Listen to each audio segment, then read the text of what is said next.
Good morning all and welcome to today's Sunday Q&A. I've got a bit of a wobbly head. I don't know why. What was all that about? Another week on the road. Actually, not a week on the road for me, a week in the warehouse for me. I've been tearing around the warehouse doing all sorts of bits and pieces, pallets and containers and all that kind of stuff. And it's interesting to see the other side. You know, like when a lorry turns up at like 5 o'clock on a Friday night and the bloke goes, no chance, no chance, mate. And I used to think when I'm on a lorry, I'm like, oh yeah, oh no, God, let me get it off. But then from the other side of things, you think, yeah, we've still got to put away over 200 pallets and it's 5 o'clock on Friday. I think I got finished at 7:30. We're not unloading you too. Sorry, but no. So it's interesting to see the other side. And when one driver comes in and he says, oh, I'm on my hours, I've got to get back. And I went, well, we're pretty quick, mate. We normally get to you quickly. But then, of course, there were 2 lorries in front of him, and they needed to be done too. And you think, oh, I know exactly how he feels. He's standing there thinking, I need to get done, come on, let me out of here. But on the flip side of things, I'm thinking, yeah, but we've got to get this off and put this away. If we get him off now, it just throws everything out. So it's interesting to see the other side, other side of the fence, that kind of thing. So, right, so this week's intro, Nick the photographer, my mate, turns around and says, this is to do with the T-shirt thing. I should have put it on, I forgot about it. The T-shirt from last week, the one that sort of says Peter Courier driver, contemporary reference for the 18 to 24-year-olds there. He says, I'm sure you say, actually 18 to 25, I'm sure you say 18 to 24, not 18, not 25. He said, because I was speaking to him on the phone, and he says, because I said, why didn't you just not write take care, take money on it? And he went, the obscure reference T-shirts, like the Last Exit Nowhere T-shirts, never say Terminator 2 on the front of it. They have a logo like Skynet. So I guess I made one of them. I made this T-shirt and I made a T-shirt that have Kravnik sporting goods on it from a film. Bet you can't guess what it, can you? Maybe ask who you can get it. Kravnik, Kravnik sporting goods. No, I have to think about that one, mate. Yeah, okay. I used to like my Last Exit Nowhere T-shirts. They would say things like the Lewis and Clark, your exploration vessel, which named the ship in Event Horizon. Good film. Or I'm trying to think of some of my favourites off in my head. Or one of them was like Finn's boating tours, and it was from Jaws. That kind of thing. So they didn't actually say Jaws. They actually said that. They were kind of obscure references. The reason I stopped wearing them is they're a bit short. And after a while, every time I used to bend over in the winter, my T-shirt would ride up, and then you get that cold bit between your jeans and your T-shirt, or it would untuck under your fleece, and then you got to sort of get it all back in again, which is tedious. So we went like Raging Bull ones instead, which I really like, good T-shirts. But there you go. He also goes, thanks for the shout out. Anyone reading this, there are 2 channels. The one I'm writing from is the art and creative stuff, and the link is to the Out and About London, walks, places and so on, visits to a career in Japan. I'll do him a link to the arty one. I did him a link last week to the creative one. It's not everyone's cup of tea. He's a bit out there, but he's a mate of mine. If it floats your boat, or someone floats your boat, everyone loves a subscriber. Thank you very much. So, this week's question of the week goes to Tiffioso Cornwall, who says, hi Pete, you did that job to exit a Lidl. I did an exit job to Lidl, and then they said we haven't got the right PODs, and without the right PODs they're not going to pay. And it was like 600 quid, and I overnighted. He said the exit job did they pay you in the end? If they didn't, what did you do about it? I can't believe you just let it go. I'll be honest with you, that was when I was working with the Van Gogh thing. We had the office, so I got paid for it. Whether the office got paid for it, I don't know. But then everything went pear-shaped with that anyway. So, so what I am thinking of doing, and we'll come back to that. I think Steve did a question about it. We'll come on to that one. He says maybe do another job for them. And you get the load on board, ring them and say that you will deliver when you pay for the last job. Not sure. Well, the only problem with that is they might pay for the last job and then you deliver it and they wouldn't pay for that job. But this does raise, right. So this is question of the week for 2 reasons. Firstly, Tiffy, mate, where you been? Good to have a comment back on there, son. So, I missed you. Holding goods to ransom. I had a chat with Ben at HBC about this over the COVID thing. He said the amount of people that would turn around and go, they're charging ludicrous waiting times and stuff like that. Well, if you want it delivered, I've got it on board. If you want it delivered, it's going to cost you that much. He said in the end, I just say, yeah. And then the second they delivered it, I just put the invoice back to what it should be. So, but yeah, holding us to ransom. Don't like it. Don't like it. But then having said that, the amount of times where you get a shipper that, I'll save it for you. A bit of a teaser there. So, last week's mistake. Oh, I was supposed to do timestamps. Okay, last week's mistakes. Gary, HG3, says, if you're going to display a Union flag, put it the right way up, please. I've still got a Ford Transit Custom. Oh, Gary. First of all, well done for saying Union flag, not Union Jack. And secondly, I got it out of the packet. And then you get the packet, go, is that... Because you're supposed to have like the little white bit there and the big white bit, the little white, yeah. And like, is that right? Is that? And they turn it up so that we've got a gold ring here. Is that? Which is the front? Which is the back? And in the end, I thought, do you know what? My mate and I just got a phrase: "Done is better than perfect." I'd rather have it up, but not quite right, than not have it up at all. And I did a video about the Union flag, so I have big feelings about the Union flag. It's important to me. But yeah, I know what you mean, mate. I'm not taking it down. I just can't. It's too much of a palaver. But when I change lorries, or if I have to put one up again, or if something happens to it, I'll maybe get a better one, and I'll make sure it goes up the right way round. Sorry for my mistake. So the big video this week: how you can legally drive 12 hours.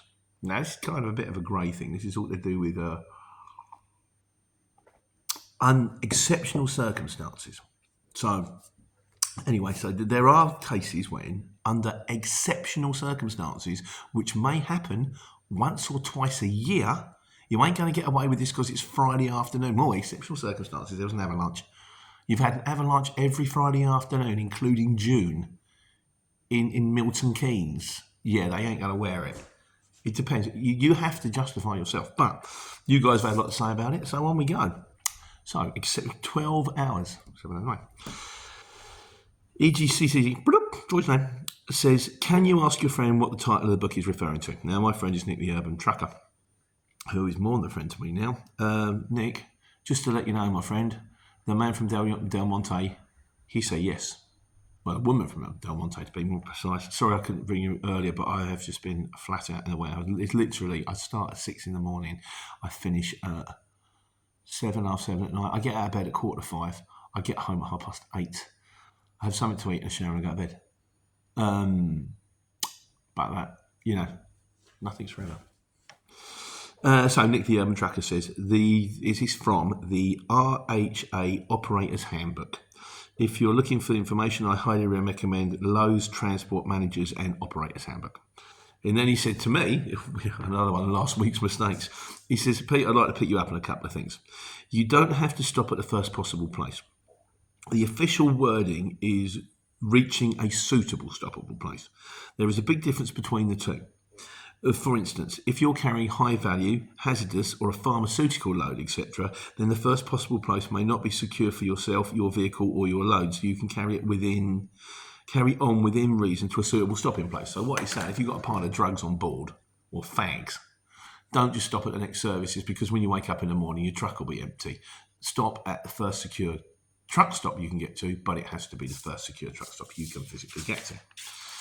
He said, you suggested that if you run out of time in scope vehicle, is to get the office to come and collect you. This is fine if the driver's has only run out of driving time.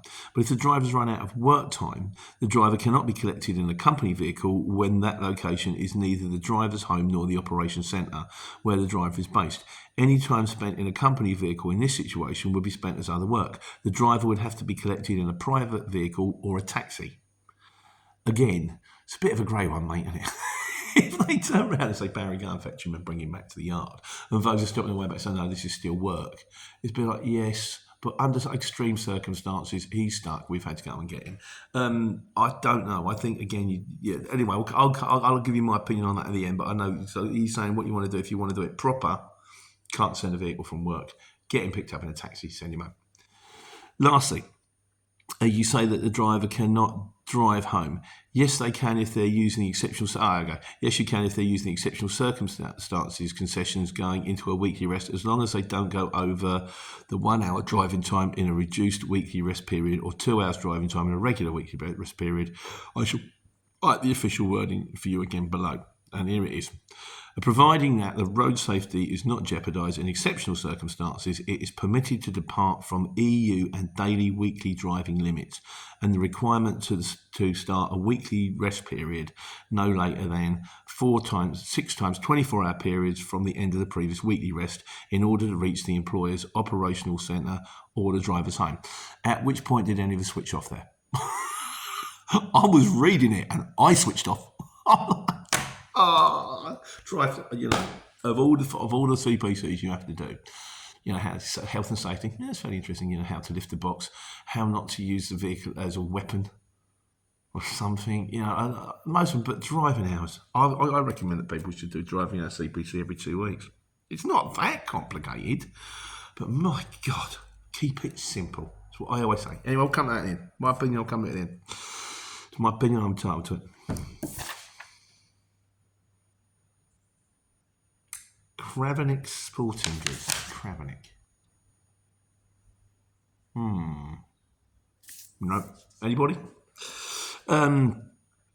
Right. Kevin AW said, if you start at 6 a.m. on a Monday and work until Saturday, 6 days, but you run out of time, you can have a 9 to 11 hour break and carry on as long as you're parked up before the time you started on Monday, i.e. 6 days and 24-hour period, as long as you make the rest period in the third week. This just carries on. Nick the Urban Trucker says, remember, if you decide to use these driving hour extensions to go into your weekly rest period, you are not permitted to exceed the fortnightly driving limit of 90 hours. It's pretty simple. You can't drive more than 90 hours in 2 weeks. You can't drive more than 9 hours a day, except for twice a week where you can drive more than 10 hours a day, which means you can drive 54 hours in 1 week. But if you drive 54 hours in 1 week, you have to take the 54 hours away from the 90, which leaves a figure of some description, 54, 60, 36 hours you can drive in the second week. I think there is also a way, and this is where I'm going to come massively unstuck, that you can... because you can work Saturdays, you have to have 24 hours off between when you stop and you start, and that's like in the 2 weekly period. But I think you can do 2 Saturdays on the bounce as long as you have the next 2 weekends off, or 2 Sundays on the bounce.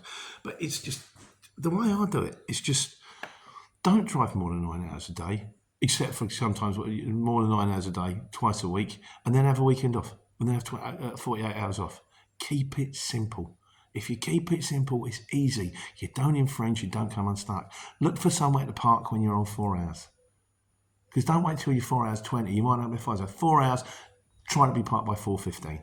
And there are other ways as well. We have to get into driving time a little bit more. I'll tell you how I do it. I tend to do mine backwards. Like you've got to do 4.5 hours, then 4.5 hours. And then if you need to, you can get the first hour, the 10 hours. I try and get between 2 hours in before I stop. And that way, and I've got 8 hours left to drive, and within those 8 hours, I've got to have a 45-minute break. And that works for me. Yeah, I'm sure it's all clear as mud. Right, where are we going? J. says, here we go again. Does it state anything about going over 15 hours working time, mate? And then Godzilla says, right, yeah, there are 2 things you've got to contend with. You can't drive more than 9 hours a day, except for twice a week when you can drive for 10, and you can't drive for more than 15 hours. You can't work for more than 15 hours from when you start. So, if you start work at 2 o'clock in the morning, and between 2 o'clock in the morning and 4 o'clock in the afternoon, you've only driven for an hour, you can't drive for another 9/10 hours because you've got to stop on your work time. So you've got to be stopped by 5. You start 2 o'clock in the morning, you have to be finished by 5. You cannot, and they don't like it. You can't go over your 15 hours, which is frustrating because, say, for example, you do a job at 2 o'clock in the morning, and I do an Amazon delivery, and I pick it up from Luton, I drive it to Hemel Hempstead, and then I drop it off, and then I come home, and I go to bed. I wake up at 10 o'clock in the morning and start work. Still got to finish by 5. Even though I've had plenty of sleep and I've had a big rest in between and all that, still got to finish by 5. If you start at 2, you've got to finish by 5. Even if you wake up at midday and you're like, I've been asleep for 8 hours, I'm fine. Still got to finish by 5. Which I think is wrong. I think there should be a way around it, but There we go. So J. says, does the same thing about the 15 hours working time, mate. Godzilla said, this is what I was trying to say the other day. If you're close to your hours and you find you're stuck on a motorway for the next 4 hours, don't stress. Take pictures, do a printout, take notes of why. But you can't drive home thinking you've gone over 3 hours. So you may as well do an extra hour to get home. So it's like 4 hours, yeah. You have to park at the first place possible, secure place possible. We've gone through that. And then you can't drive further until the rest day period is up. Get the office to send a car. Or a taxi, as it turns out. Massive hassle then to get someone else to the truck to complete the day or avoid overnighting. Them's the rules. And like, it's complicated. Like David Batchelor says, he said, Pete, I commented on this maybe 2 years ago on one of the posts, and some clown told me to learn the rules, or words to that effect. Just like to say to him, don't think because you drive a lorry you know everything. LOL. Right, here's what I think. The DVSA, those are DVSA, DVLL people are human beings. And they're going to take a look at you when you pull over, and they're going to have a look at your card. And they're going to go, right, okay, well, this man here normally drives all week long. He stays within his things. He normally doesn't infringe. He's, everything's green. Okay, he went over a little bit there, but he's explained why. He's done a printout. He's put in the book, no safe place to stop. And then this day here, he's had an absolute shocker. But he's taken photos, he's done printouts, he's totally explained why it happened. He's gone, I did one once. I ended up driving, again, started at 2 o'clock in the morning, finished at 6, 7 o'clock at night, drove to Newcastle, then drove to Slough, stuck in traffic, all this kind of stuff. Had an absolute shocker. Nearly, I drove for under 12 hours. I didn't know there was exceptional circumstances at the time. But, and again, I don't even know if they would have turned around and said, yeah, not good enough, Peter. But they're human beings. And you can say to them, look, this is what happened. I'm not in the habit of braking. It's not like you're looking at my card, red, driven for 5 hours, didn't care, driven for 5 3/4 hours, went to sleep for 6 hours, driv it again. Driv's a real word, not a word I just made up. It's a verb from the drivolagis. It's from the Latin. I'm not saying that they won't fine you. I'm not saying you won't get a ticking off. I'm not saying they won't, have a scream up. But at the same time, you're more likely to go, right, you, don't do it again, than, I'll see you later, mate. There's your card. There's your operator's license. You may as well sell that truck. You just, because they're human beings, just say, look, this is what happened. And I said, what happens if you start at 2 o'clock in the morning, you're heading for home, you're due to get back to base at 4:15 at night. It's a long day, happens sometimes, and then in front of you, a container, a lorry full of acid, jackknives, acid all over the motorway, or someone jumps off a bridge and you're stuck there for 3 hours. What you going to do? And then when the traffic starts to move, do you turn around and go, no, I'm just going to leave my lorry bang in the middle of the motorway. I'm sitting bang in the middle of the motorway, all parked, because I can't drive any longer, because I've got to have my 15 hours. You've got to do something. Write it down. Take the photos. Explain. Suicidal Sid there has decided to, make us all late home on a Friday night. It's what it is. In my opinion, probably wrong. Usually is. Okay. Oh, and finally, on this one, it's been a whopper, isn't it? James says, watch this on my braking a lay-by on the A460. Halfway through, I genuinely looked around thinking to myself, is that a forklift? Took a few seconds to realise it's on the video. I like that. You can hear beep, beep, beep. It's unloading me. Oh no, it's on the screen. I like that. Cheers, James. Right, so fixing the truck. We did the fixing the truck, the 18, which was basically Joe. I held the ladder. Godzilla says Eloise, named after the Barry Ryan hit, no doubt. Actually, no. Although I do like it. We had Shirley. And Shirley was. I prefer it if Laurie. I know this is really sad. I know if the lorry has actually got a song.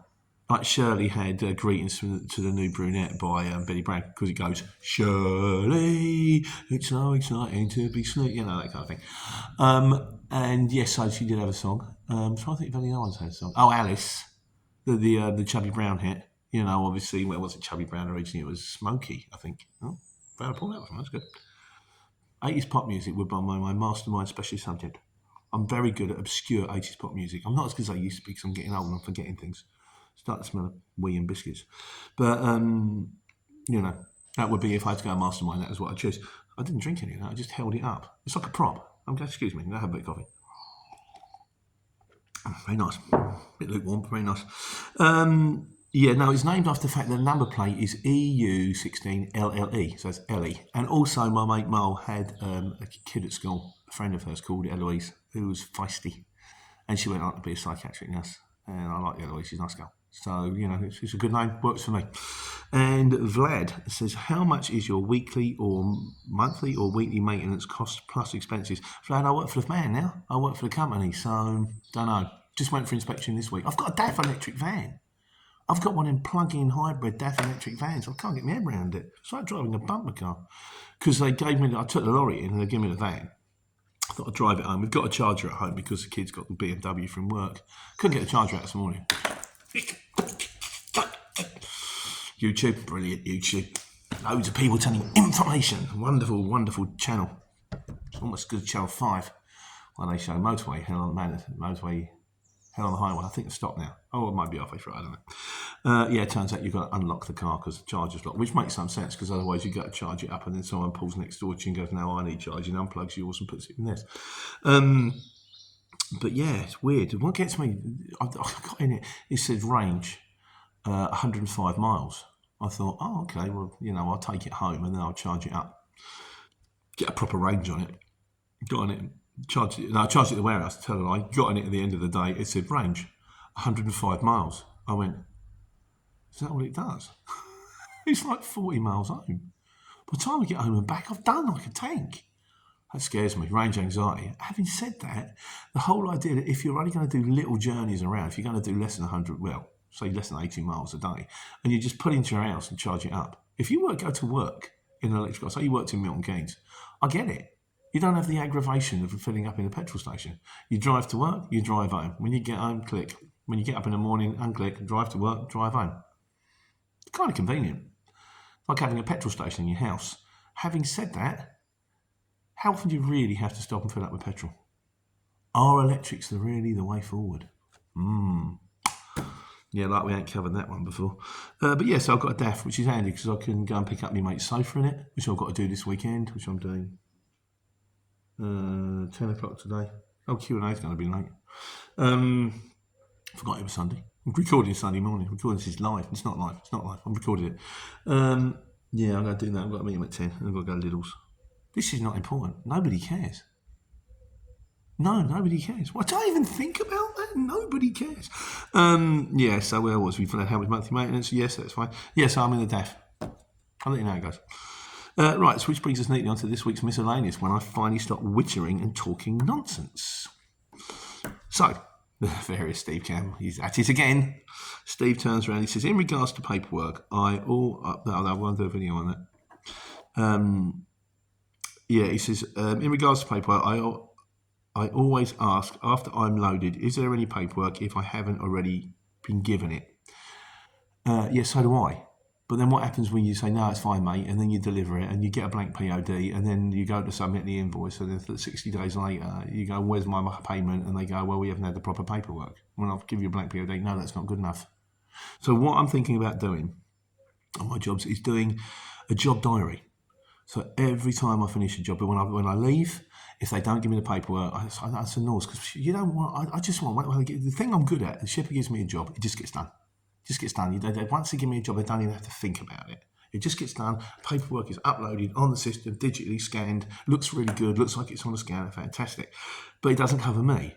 So they might get a couple of phone calls like, right, I'm leaving the job now. I'm loaded. Do I need paperwork? No. Okay. What's your name, son? Oh, all right, Barry. I'm just going to write Barry down. I'm like, and then that way, in 2 months' time, when I go, I'll say, well, I'll stop you there because I actually rang Barry in your office on the day I picked it up, and he said, you don't need it. I've got his name written down here. I've got the time of the call. At least they've got, there's a bit like, okay. But I don't know, it probably still won't wash, but I'm thinking about keeping a job diary, and also handy for when it's due to be paid and all that kind of stuff. I don't know, I might need more information. And Steve Campbell also goes on to say, My mechanical experience on the van this week, which is an ex-Royal Mail combo van, it failed its MOT yesterday, but I had the foresight to order a set of plates off another combo at the same shape, still owned and operated by the Royal Mail, and put them on my van until it gets sorted. Steve. Stop doing it, Steve. Stop. I know you used to. Just because you did doesn't mean you should. What I hear on the radio the other day or something, I heard nobility is not showing that you're better than others. I think nobility is showing that you're better than your former self. I think that was on the Kingsman film. Yeah, I read it on the back of our matchbox. Stop. Just play the game. You just stop. It's all right. Play the game. Life's easier. Paul Oldfield says, I'm a little miffed, but I think a 60-day wait to get paid should be illegal by the government for small one-man businesses. It's ridiculous to expect these business owners to struggle with cash flow for a length of time. That's why a lot of us end up with factoring companies, and once they've got the hooks into you, they've got the hooks into you, but that is what it is. And finally, because it's ran on a bit today, isn't it? JD Hammer says, I will not be renewing as a solo driver, just using the exchange is not profitable. Not for everybody. It's great for backloads. But if you want to use it as a platform, not for everybody. So that's it for another week. Next week's one is actually currently planned as like a 3-dayer. You got special treat. The long job, which has been cut into 3, which is including the sexy man dance. For those of you that haven't seen it, that's an absolute treat. So that might be next week's, but it might get pushed. Because there's the big announcement. Stay tuned. Take care. Take money.